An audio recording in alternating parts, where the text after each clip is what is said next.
মৃত্যু পথযাত্রী থেকে ইন্টার মিলানের চ্যাম্পিয়ন্স লিগ হিরো ফ্রান্সিসকো আচেরবি দুবার ক্যান্সার জয় করে এই ইতালিয়ান ফুটবলার বার্সেলোনার বিপক্ষে গুরুত্বপূর্ণ মুহূর্তে গোল করে জিতে নিয়েছেন নেরাজ্জুরি সমর্থকদের হৃদয়। জীবনযুদ্ধে জয়ী হয়েছিলেন ক্যান্সারকে হারিয়ে, মাঠের কামব্যাকেও তিনি নায়ক।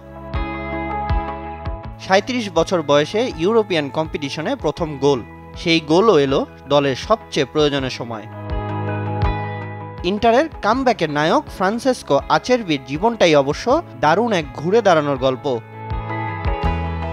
জীবনযুদ্ধে ক্যান্সারের মতো মরণ ব্যাধিকে জয় করে ফেরা এই ডিফেন্ডারের ফুটবল ক্যারিয়ারও ক্লাইম্যাক্সে ভরা। একবার নয়, পাক্কা দুবার টেস্টিক্যাল ক্যান্সারকে হার মানিয়ে ফিরেছেন ফুটবলে। ১৯ বছরের ক্যারিয়ারে খেলেছেন ১০ ক্লাবের হয়ে, সিরি ডি থেকে একে একে ধাপ পেরিয়েছেন তিনি। তবে জীবনের সবচেয়ে বড় সুযোগ মিলে যখন এসি মিলান তাকে দলে ফেরায়। তবে সেখানেও যেন ভাগ্যের নির্মম পরিহাস। বাবার আকস্মিক মৃত্যুতে ভেঙে পড়েন আচেরবি।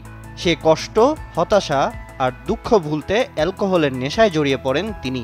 তাই তো রোজনেরি ডেরায় এক মৌসুমের বেশি স্থায়ী হয়নি এই ফুটবলারের ক্যারিয়ার। জেনোয়া ঘুরে ২০১৮ সালে সাসুওলো থেকে যোগ দেন লাৎসিওতে। সেখানেই জুটি বাঁধেন কোচ সিমোনে ইনজাগির সাথে। পরে ইনজাগি ইন্টার মিলানে যোগ দিলে সাথে নিয়ে যান আচেরবিকেও। ইন্টারে যোগ দিয়ে প্রথম মৌসুমে জিতেছেন লিগ শিরোপা। তাছাড়া দলকে ৩ বছরে দ্বিতীয় চ্যাম্পিয়ন্স লিগ ফাইনালে নেওয়ার পিছনেও তার অবদান অনেক। সামিন ইয়াসার, চ্যানেল 24।